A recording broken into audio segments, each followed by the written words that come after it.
It's day 13 of 21 days to illuminate your light. And I am so grateful for everyone who is still here with me. And I'm also grateful for everyone who has reached out to share with me what it feels like to shine. Some people talked about it feeling like you weren't working at all, or other people talked about what joy they felt, or a connection to something greater, or as though you were a channel or conduit to something greater. Keep them coming. I love hearing what it feels like for people to shine. Today on day 13, we're going to talk about something that can be difficult about shining, and I have shared it already. That is the vulnerability. So, Brene Brown, in her brilliant self, coined the term vulnerability hangover. So here we are, we shine, we open our hearts, we share our natural gifts, we share our passions, and then boom. Sometimes there can be a huge fall after that. In spring of 2022, I know I've probably mentioned it before, I did a Songbirds Cabaret as part of my WOW retreat to be the subject of someone who was using singing, the the way that I want to shine, and also using it to break through my stories and limiting beliefs. So literally, I would share the story or limiting belief, and then I would sing a song to help break through it in front of a live audience.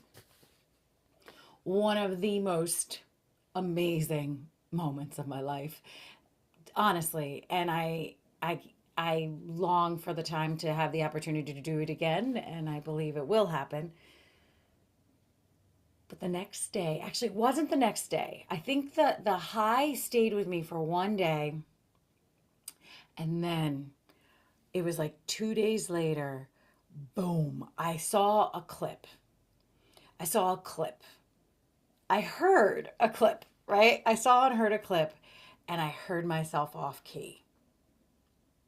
And I was like, no. That's not that no doesn't even encompass. Like I panicked.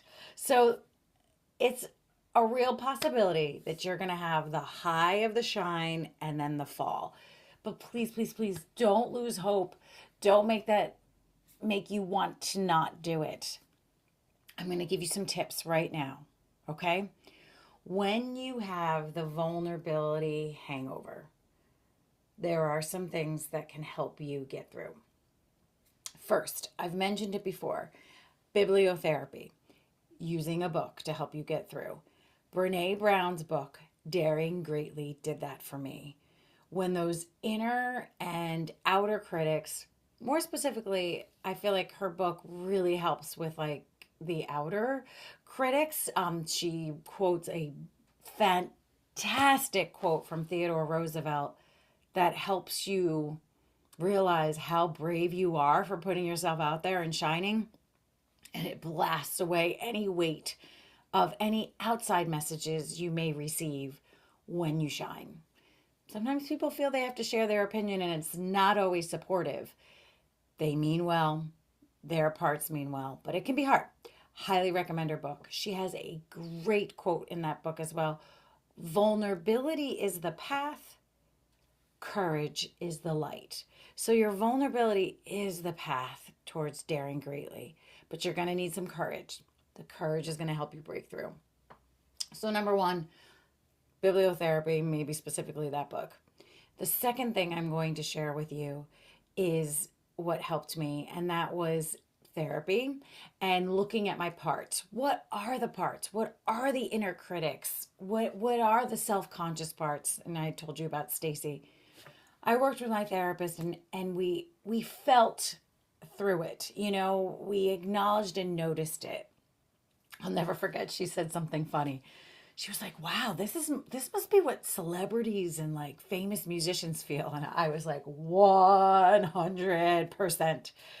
There, you know, you're on this high. You've shared your gift, people celebrated it, and then maybe there's a critique in a magazine, or maybe there's the tendency to want to numb the bejesus out of that. You want to numb it with drugs or food or some other anesthetizing thing in this life, feeling it is what definitely got me through it. So I highly recommend the support of someone you trust to allow you to share all of it in a place of compassion and empathy, which is another Brene Brown teaching.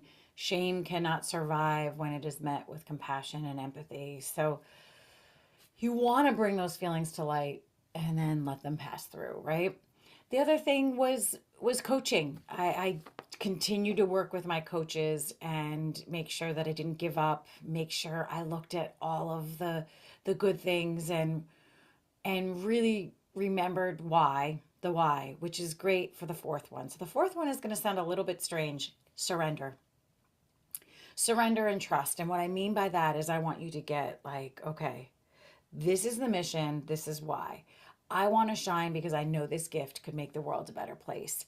I want to shine because this gift lights me up. And when I'm lit up, I give other people permission to light up as well.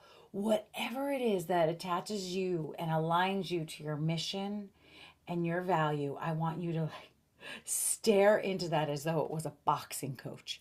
Stare right into it and use that to help you just let go of all the inner and outer critics and trust that you just have to keep following the North Star. You just have to keep doing what you're feeling called to do and don't give